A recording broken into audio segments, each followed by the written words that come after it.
Hi friends, आज हम एक बहुत इंटरेस्टिंग मूवी देखने वाले हैं, ओइजा द ओरिजिन ऑफ ईविल। इसमें हम एक औरत को देखते हैं जो सेंस करवा रही होती है। वो लोगों के मरे हुए रिश्तेदारों से उनकी बात करवाती है। यहीं पर उसके पास एक बाप और उसकी छोटी बेटी आए थे। उन्हें अपनी मरी हुई बड़ी बेटी से कुछ बात करनी थी, कुछ सवालात थे जो पूछने थे। हम देखते हैं सेंस स्टार्ट होता है। उसकी छोटी बेटी इसको सीरियसली ही ले रही थी, लेकिन उसका बाप बहुत सीरियस होता है। वो सवाल करता है और वो जवाब भी दे रही थी। अब हम देखते हैं वहीं पर वो औरत उसकी सोल को पिघलवा लेती है और वो देखकर बहुत डर जाते हैं, क्योंकि वो वहाँ पे आ गई थी उसकी बेटी। अब हम देखते हैं सब लोग बहुत डर जाते हैं, सेंस थोड़ा गलत हो जाता है और वो आदमी वहाँ से गिर जाता है। अब हम देखते हैं वो घर जा रहा होता है। वो औरत को कुछ पैसे पकड़ाता है और अपनी हेल्प करने के लिए बहुत शुक्रिया अदा करता है। वो कहती है आपकी बेटी अब पीस में है, आप प्लीज़ परेशान मत होइएगा और अपने आप को रिलैक्स रखिए। अब हम देखते हैं वो घर के अंदर वापस आती है, कर्टन्स पीछे करती है और ये हमें यहाँ पे पता लगता है कि सब एक ड्रामा हो रहा था। उसकी 2 बेटियाँ होती हैं जो उसकी गेम में मदद कर रही होती हैं। वो लोगों को पागल ही बना रही थी। कहीं पे कोई बेटी छुपी होती है और कहीं पे कोई मैग्नेट लगा होता है। टेबल वगैरह हर चीज़ फ्रॉड थी, कोई सोल नहीं आ रही थी। वो सबको पागल बना रही होती है और इसी तरह वो पैसे कमा रही होती। उसके हस्बैंड की डेथ के बाद उसका यही ज़रिया था कमाने का। अब हम देखते हैं उसकी बेटी उससे कुछ सवालात करती है अपने काम के बारे में और वो उसको सैटिस्फाई कर देती है। उसी रात हम देखते हैं कि उसकी छोटी बेटी सोफे पर ही सो जाती है। वो थोड़ी अपसेट होती है अपने काम के बारे में सोचकर ही। अब यहाँ हम देखते हैं उसके हस्बैंड की पिक्चर, क्योंकि उनकी डेथ हो चुकी थी। वो औरत अपनी छोटी बेटी को प्यार से समझाती है कि हम कुछ गलत नहीं कर रहे और सोने के लिए बोल देती है। उसकी बड़ी बेटी रात को घर से भागती है और अपने फ्रेंड्स के घर जाती है, क्योंकि वो लोग ओइजा बोर्ड के साथ खेल रहे होते हैं। वो अपनी फ्रेंड्स को बताती है कि हम कैसे लोगों को पागल बनाते हैं और ये सिर्फ एक एंजॉयमेंट है, गेम है और कुछ भी नहीं। जो सीरियस समझना चाहते हैं वो समझते हैं, वरना हम तो इसको सिर्फ एक खेल ही लेते हैं। अब उसकी मदर वहाँ उसको लेने आती हैं और उसे कहती है तुम्हें मेरा साथ देना है। अब नेक्स्ट डे होता है और सब स्कूल के लिए तैयार हो रहे होते हैं। छोटी बेटी भी तैयार हो जाती है। वहीं पर उसकी बड़ी बेटी का दोस्त आता है और वह सब लोग स्कूल के लिए निकल जाते हैं। आंटी उनको कुछ समझाती हैं कि ध्यान से अपनी छोटी बहन को साथ लेकर जाओ, और यही समझा रही होती हैं वो लड़के को कि मेरी बेटी से दूर रहो। अब हम देखते हैं वो औरत ओइजा बोर्ड लेने जाती है, क्योंकि अब उसे अपनी गेम अपडेट करनी थी। वो नया ओइजा बोर्ड लेकर आती है। अब स्कूल लेने जाती है अपनी बेटियों को, तो वहाँ पर उसकी छोटी बेटी फादर से बातें कर रही होती है। फादर स्कूल के प्रिंसिपल थे, जो उसको समझा रहे होते हैं कि तुम्हारी छोटी बेटी बहुत अच्छी है, उनकी पढ़ाई में तवज्जो दीजिए उनके साथ। वो कहती है ठीक है। अब हम देखते हैं वो लोग घर की तरफ लौट रहे होते हैं और वो अपने नए ओइजा बोर्ड को सेट कर रही होती है और चीज़ें भी उसके हिसाब से रेडी करती है। थोड़ा बहुत चेंजेस करती है अपनी गेम को इम्प्रूव करने के लिए। अब हम देखते हैं जो सवाल वो ओइजा बोर्ड पे पूछ रही थी, उसकी छोटी बेटी ऊपर वही जवाब दे रही थी। वो नए ओइजा बोर्ड को सेट करते हैं और बिना किसी रूल्स के उनके साथ खेलने लगती है। ना वो गुड बाय कहती है और वो गेम को भी अकेले खेल रही थी, जो कि गेम के खिलाफ था। अब हम देखते हैं रात में वही ओइजा बोर्ड टेबल पर नीचे पड़ा होता है।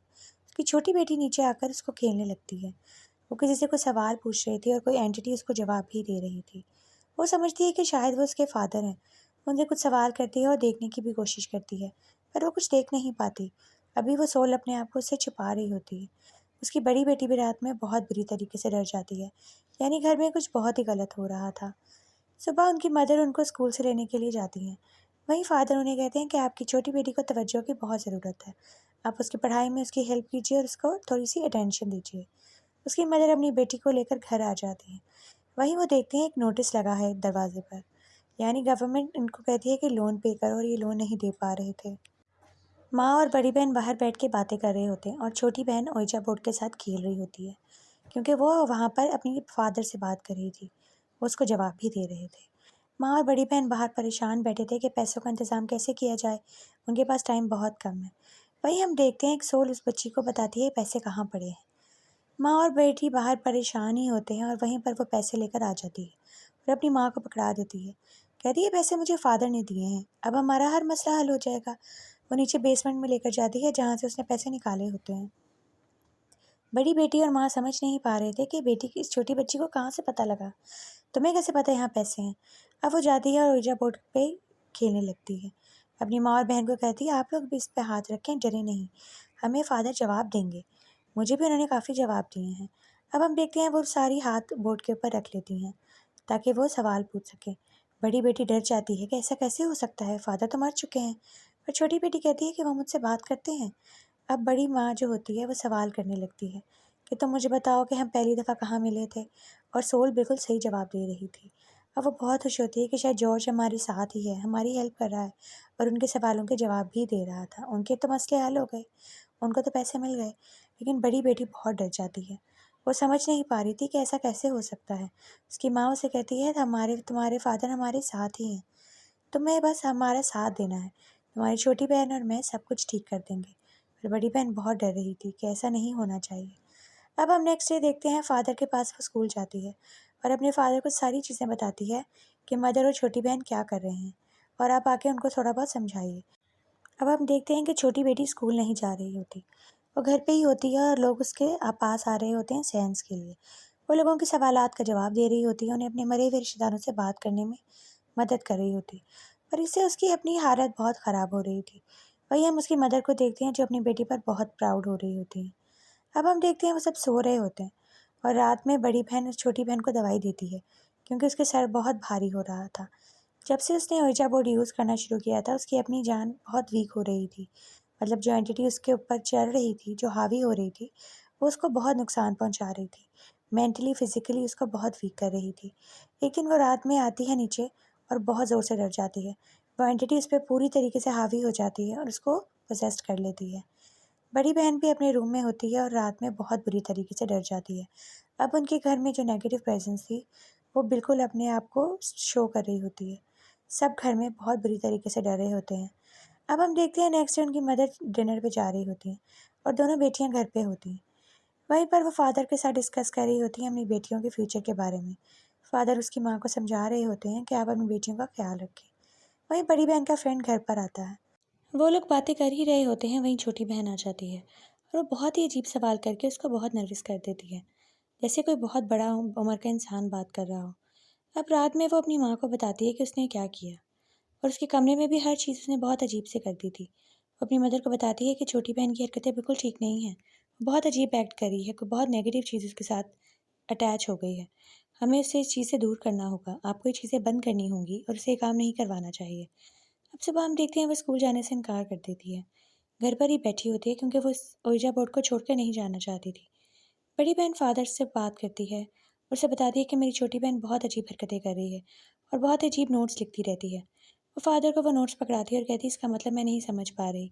फादर कहते हैं कि मैं आप तुम्हारे घर आऊँगा और तुम्हारी मदर से और छोटी बहन से मिलूँगा। अब हम देखते हैं फादर उनके घर आते हैं। अब फादर उसकी मदर से बात कर ही रहे होते हैं, वहीं छोटी बेटी सेंस के लिए बैठी होती है। फादर कहते हैं कि तुम मेरी भी मेरी मरी हुई वाइफ से बात करवा दो। वो कहती है ठीक है। यही हम देखते हैं वो फादर के सवालों के जवाब देती है। ओइजा बोर्ड की मदद से हर सवाल का जवाब वो ठीक ठीक दे रही थी। फादर बहुत हैरान होते हैं और कहते हैं तुम बहुत अच्छा काम कर रही हो, तुमने मेरी बात करवाई, बहुत अच्छा किया। इतने में हम देखते हैं बड़ी बेटी वहाँ आ जाती है। फादर उसे कहते हैं कि मुझे आपसे कुछ अकेले में बात करनी है। वो माँ और बड़ी बेटी को लेकर ऊपर चले जाते हैं। वहीं हम देखते हैं कि वो डिस्कस कर रहे होते हैं और बताते हैं कि ये जो बच्ची ने राइटिंग लिखी है, ये किसी बहुत बड़ी उम्र के बंदे की राइटिंग्स है और ये बहुत ईवल है। मतलब यहाँ पर जो चीज़ रहती थी, आप लोगों से पहले इस घर में नीचे कोई और ही चीज़ रहती थी। यहाँ पर बहुत बड़ा साया था, जो कि अब उस बच्ची के ऊपर इम्पैक्ट हो रहा होता है। एक पागल साइंटिस्ट डॉक्टर था, जो लोगों पे एक्सपेरिमेंट्स करता था। इसी बेसमेंट में वो सब हो रहा था। यही हम देखते हैं उस लड़की का दोस्त भी वहाँ आ जाता है। छोटी बच्ची उसको कहती है बेसमेंट में है सब लोग, आ जाओ मैं तुम्हें बेसमेंट में ले जाती हूँ। और उसको बेसमेंट की तरफ ले जाती है। ऊपर फादर और वो लोग बातें ही कर रहे थे। नीचे वो बेसमेंट की तरफ जा रही होती है उस लड़के को लेकर और उसको कहती है यहाँ पर कुछ है, तुम इसे निकालने में हमारी मदद करो, हमें तुम्हारी मदद की ज़रूरत है।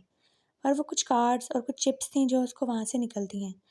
इतने में हम देखते हैं फादर उनको बताते हैं कि इस घर में रहना सेफ नहीं है, अबे आपको अपनी बेटियों को लेकर यहाँ से निकल जाना चाहिए। बड़ी बेटी कहती है कि यहाँ पे क्या नेगेटिव प्रेजेंस इतनी स्ट्रांग है। अब हम देखते हैं नीचे वही लड़का जो उसका मारने की तैयारी कर रही होती है, वो उसको पूरी तरीके से पोजेस कर देती है और मार देती है। ऊपर माँ, बड़ी बेटी और फादर जो हैं वो छोटी बेटी को ढूंढने के लिए कमरे से बाहर निकलते हैं। वो कहते हैं कि हमें इस घर से फ़ौरन निकल जाना चाहिए। वो लोग नीचे आते हैं लेकिन उनको छोटी बच्ची कहीं नज़र नहीं आ रही होती। वहीं पर हम देखते हैं कि उस लड़के की लाश लटकी है। वो उसको देखकर बहुत पैनिक हो जाते हैं और वहीं पर वो लड़की रोना शुरू कर देती है। उसका दोस्त जो मर गया था। अब हम देखते हैं फादर और मदर कहते हैं कि तुम परेशान मत हो, हमें तुम्हारी छोटी बहन को ढूंढना है। वो उसको ढूंढने के लिए बेसमेंट की तरफ जाते हैं। बेसमेंट में जाकर देखते हैं तो कोई भी नहीं था। अब वहाँ पर एक होल था जहाँ पर फादर उसकी ढूंढने जाते हैं बच्ची को, और माँ और बेटी बाहर वेट कर रहे होते हैं। फादर अंदर की तरफ जाते हैं ताकि बच्ची को निकाल सके, और अंदर जाकर देखते हैं कुछ बहुत ही अजीब चीज़ें पड़ी हैं। कुछ पुराने इंस्ट्रूमेंट्स, पुरानी म्यूज़िक मशीन, यानी यहीं पर वो पागल साइंटिस्ट एक्सपेरिमेंट करता था। बाहर वो बच्ची आ जाती है और सबके ऊपर अटैक करने लगती है। वो फादर के ऊपर भी अटैक करके फादर को पोजेस कर देती है ताकि फादर बाकी सबको भी मार दे। माँ और बड़ी बेटी बड़ी मुश्किल से अपनी जान बचाती हैं, और वहीं पर वो फादर फिर नॉर्मल हो जाते हैं क्योंकि वो प्रे कर रहे होते हैं साथ साथ। फिर वो लड़की वहाँ पर आ जाती है और फादर को मार देती है। अब माँ और बड़ी बेटी ही बचे थे। अब हम देखते हैं कि माँ के ऊपर भी वो अटैक कर देती है, माँ को भी मारने की कोशिश कर रही होती है। लेकिन छोटी बेटी जो होती है वो पूरी तरीके से नेगेटिव एनर्जी की प्रेजेंस में थी। अब हम देखते हैं वो अपनी माँ के ऊपर भी बहुत बुरी तरीके से अटैक करती है। वहीं उसके फादर की सोल आती है जो अपनी बड़ी बेटी को इस सब से बचने का रास्ता दिखाती है, और वो बहुत रोती है अपने फादर को देखकर। वो कहते हैं कि तुम्हें वॉइसेस बंद करनी होंगी जो उस छोटी बच्ची के अंदर है। अब हम देखते हैं कि वो सुई धागा उठाती है और अपनी छोटी बहन का मुंह सीने लगती है क्योंकि उसके फादर ने वही रास्ता उसको दिखाया था। अब हम देखते हैं जैसे ही वो उसका मुंह बंद कर रही होती है, सारी चीज़ें गायब होना शुरू हो जाती हैं। सारी इवल प्रेजेंस इंटैक्ट होना शुरू हो जाती हैं, और वो उसका पूरी तरीके से मुंह बंद करने में कामयाब हो जाती है और अपनी माँ को बचा लेती है। लेकिन उसको बचाते में ये होता है कि वो खुद पोसेस्ड हो गई थी, और वहीं पर एक नाइफ़ पड़ी होती है जो वो उठा के अपनी मदर को मार देती है, और अपनी मदर को मार देती है और पूरी तरीके से उस ईवल एंटिटी के अंडर आ जाती है। और जब अपनी माँ को मार देती है तब उसको समझ आता है कि उसने क्या किया। वो अपनी माँ को कहती है मैंने आपको हर्ट नहीं किया, और बहुत रोती है। पर अब उसकी माँ मर चुकी थी। अब नेक्स्ट सीन में हम देखते हैं कि वो लड़की मेंटल असाइलम में है। डॉक्टर्स उसकी काउंसलिंग कर रहे होते हैं, और वो मेंटल असाइलम में एक पेशेंट की तरह रह रही होती है क्योंकि वो बिल्कुल नॉर्मल नहीं थी। वो अपने रूम में जाती है और ओइजा बोर्ड बनाती है खुद से, और वहाँ पर अपनी बहन को बुलाती है क्योंकि वो जानती थी कि उसकी बहन अब उसकी बहन नहीं रही। वहाँ पे डॉक्टर्स उसको देख रहे होते हैं कि क्या कर रही है। वहीं पर उसकी छोटी बहन डॉक्टर के ऊपर अटैक कर देती है।